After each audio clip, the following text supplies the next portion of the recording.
Assalamualaikum warahmatullahi wabarakatuh.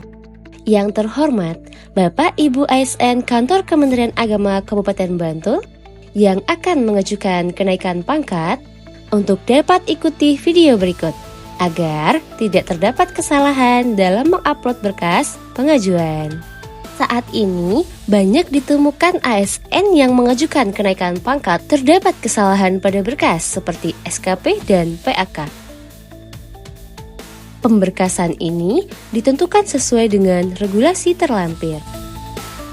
Pengajuan kenaikan pangkat dapat dilakukan melalui website layak.kemenagdiy.com dengan mengikuti alur sebagai berikut. Inilah contoh dokumen PAK konvensional. Pastikan dokumen PAK konvensional sesuai dengan salah satu contoh berikut ini ya. Berikut adalah PAK integrasi. Pastikan dokumen PAK Bapak atau Ibu sama dengan salah satu contoh PAK integrasi yang terlampir di video ini ya. PAK konversi. PAK konversi. Berikut adalah contoh PAK konversi secara lengkap yang terdiri dari 1. Lembar konversi predikat kinerja ke angka kredit. 2. Lembar akumulasi angka kredit. 3. Lembar penetapan angka kredit. Nah, berikut ini adalah contoh berkas lengkap dari dokumen PAK yang terdiri dari PAK konvensional, PAK integrasi, dan PAK konversi. Harap dicek kembali dan pastikan apakah sudah sesuai pada kolom nilai yang tersedia.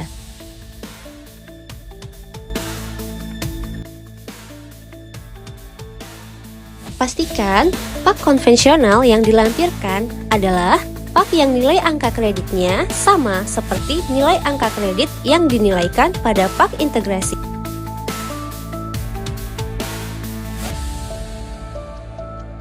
Pada PAK konversi, Bapak Ibu perlu memastikan pada lembar akumulasi angka kredit bahwa angka yang tertera pada kolom tersebut sudah sesuai dengan perolehan angka kredit yang dimiliki, sehingga tidak ada double input atau kesalahan lainnya.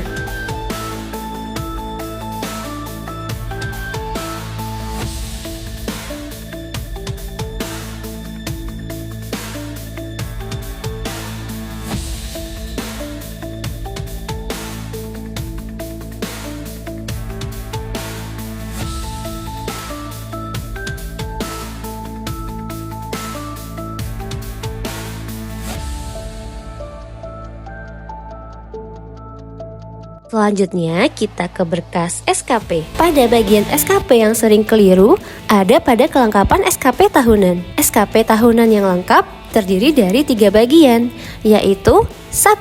Sasaran kinerja pegawai tahunan, yaitu SKP yang berisi RHK dan target kinerja yang dibuat di awal periode SKP.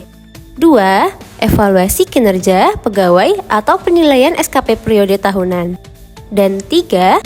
Dokumen evaluasi kinerja pegawai periode tahunan. Pastikan 3 bagian tersebut ada. Hal lain yang sering keliru adalah pada penanggalan SKP.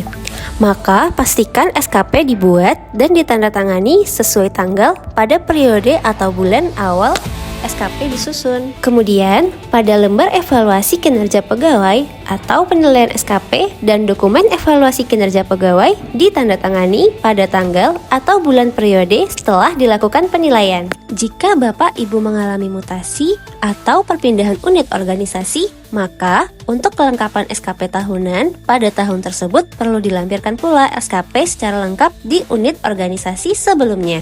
Bagaimana ya jika pemenuhan angka kredit untuk usul kenaikan pangkat baru terpenuhi pada bulan tertentu? Nah, jika demikian, maka Bapak Ibu perlu membuat PAK konversi pada periode tersebut. Misal, angka kredit baru terpenuhi untuk kenaikan pangkat pada bulan Januari 2026. Maka ASN tersebut harus membuat PAK konversi untuk periode atau bulan Januari tersebut. Yang berarti untuk kelengkapan dokumen usul kenaikan pangkat ASN tersebut perlu juga menambahkan dan melampirkan SKP lengkap penilaian bulan Januari 2026 pada SKP tahunan tahun 2025-nya. Serta untuk kelengkapan dokumen PAK perlu ditambahkan dan dilampirkan pak konversi periodik atau Januari tersebut.